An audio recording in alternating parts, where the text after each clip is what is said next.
Never assume humans were always on top. We almost died out more than once. We built cities that later vanished under sand, ice, and jungle. We traded ideas across oceans long before anyone said the word globalization.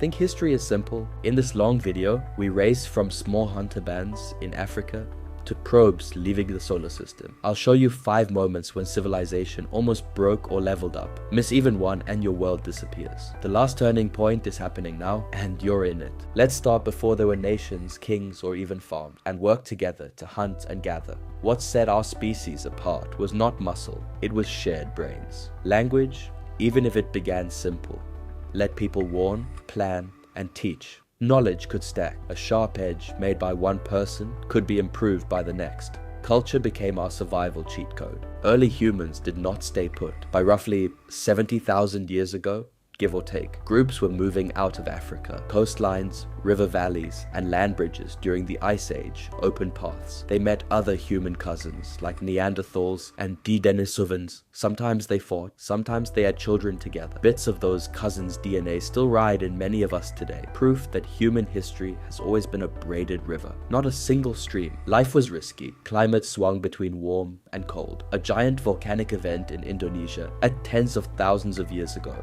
may have darkened skies worldwide. Some scientists think our numbers crashed low. Others say the hit was smaller. Either way, the fact we're still here means small. Mobile bands could adapt, move when food failed, try new plants, follow herds, trade with neighbors. Flexibility kept our line alive. Art shows up early. Cave walls with animals so detailed you can almost feel fur, carved bone, beads made from shells carried far inland. Though these weren't extra hobbies. They were how people shared meaning, identity, and memory. Story came before writing. If you could tell the group where to find water or explain a hunt, you mattered. If you could retell the group's past, you gave them reasons to stay together. Story and survival grew side by side. For most of our time on Earth, people lived as foragers. Then, slowly in many places, something shifted. People began tending wild grains, clearing ground, and staying longer in one spot. This was not one big agricultural revolution that flipped overnight. It was thousands of experiments spread across centuries. In the Fertile Crescent, people managed wheat and barley. In China,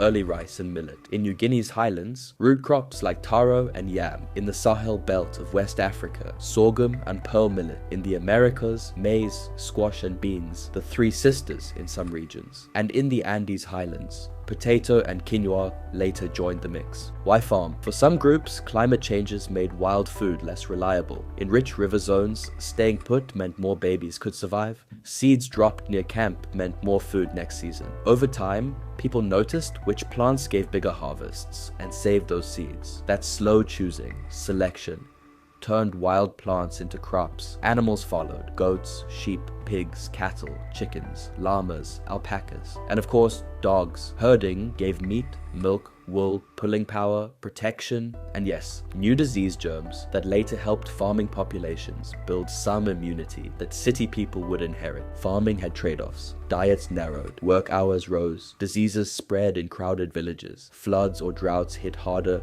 when you depended on one field. But farming could support more people on the same land, and food surpluses did something huge. They freed some people to do other work. Where not everyone had to grow food, some could weave, build, make tools, map the stars, heal the sick, fight wars, or track who owed grain. That last job, keeping track, pushed us toward writing. The first big clusters of people grew in river valleys, where floods renewed soil. The Tigris and Euphrates, the Nile, the Indus, the Yellow River. Seasonal water let farmers grow more grain than the village could eat. Extra grain fed specialists and leaders. Walls, temples, workshops, and storehouses rose. Cities were new and fragile. They needed rules, labor, and shared beliefs strong enough to pull strangers into one project. Take an early city in Mesopotamia. Picture canals guiding floodwater, barley fields beyond the walls, and temple towers, ziggurats, stacked like steps toward the sky. Priests or rulers claimed the gods wanted offerings. Offerings needed grain. Grain needed workers. Workers needed to be counted.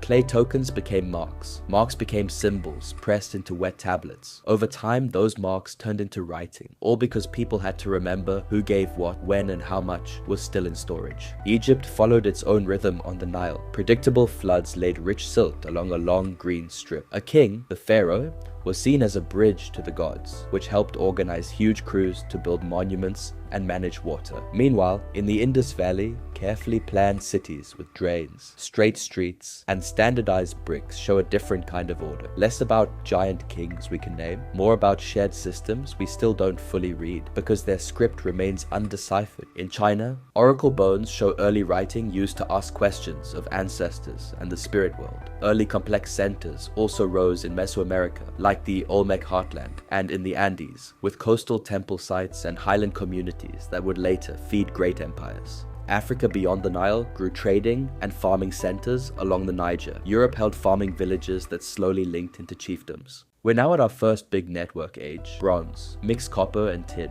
and you get a metal harder than pure copper. But copper and tin rarely sit in the same place. That forced trade over long distances. Traders carried metal, ideas, and stories between regions. Think of bronze as the first internet of materials. If one node failed, others felt it. Around 1200 BCE, many Bronze Age powers around the eastern Mediterranean crashed. Cities burned, trade broke, people moved. Causes likely included drought, quakes, invasions by groups on the move, and rival warlords. When one link snapped, others followed. A network can't fall like dominoes when supply lines break. Iron was harder to smelt at first, but far more common in the Earth's crust. Once people learned to work it well, weapons and tools could be made in more places by more people. This helped new states rise. Assyria, then Persia, and many others across Eurasia and Africa. Empires grew bigger. Roads, relay stations, coin money, and taxes tied far lands to one center. But giant states needed glue stronger than fear. Belief systems that crossed borders began to spread. Ideas travel on roads,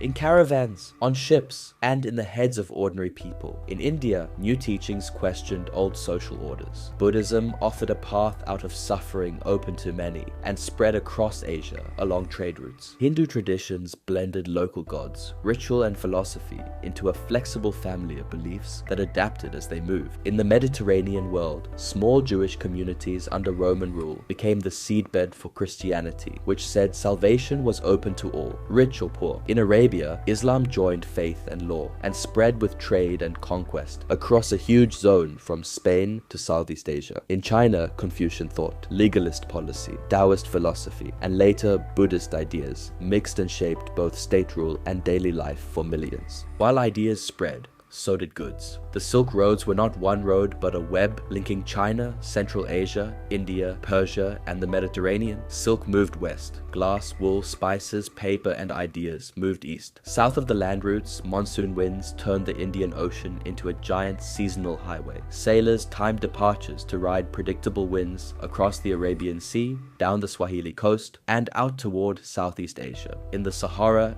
camel caravans hauled salt, gold, books, and people between North and West Africa. Trade also moved germs. The Black Death in the 14th century rode trade paths, likely starting in Central Asia, hitting the Middle East, Europe, North Africa, and beyond. Up to a third or more of some regions died. Labor shortages followed. Social orders shook. In Europe, this helped weaken old feudal ties and raised wages for survivors. In other places, power shifted in different ways. Big lesson, our links make us rich and vulnerable. Gunpowder, better ships, and new navigation tools gave some states a sharp edge. Chinese fleets under Zheng, who reached East Africa in the early 1400s, showing what a large state navy could do. But the power shift that reshaped the map came when Iberian sailors, Portuguese and Spanish, crossed the Atlantic and rounded Africa. The Columbian exchange began. Plants, animals, people, and germs moving between old and new worlds. Maize and potatoes from the Americas boosted populations in Europe, Africa, and Asia. Horses and cattle changed life in the Americas. Chili peppers spiced cuisines across Asia and Africa. Smallpox and other old world diseases devastated many indigenous communities who had no prior exposure. Silver from mines in the Americas poured into global trade.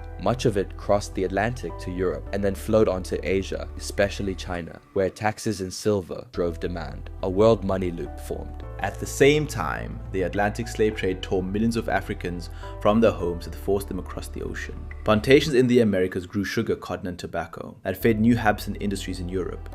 Wealth rose for some, pain for many, and global inequality dug in deep roots. Ideas struck back. The scientific revolution changed how some people ask questions about nature. Test, measure, repeat. Instruments improved. Better lenses, better clocks, better math. In Britain, access to coal and iron, finance, and expanding markets set the stage for the Industrial Revolution. Machines spun thread faster than hands.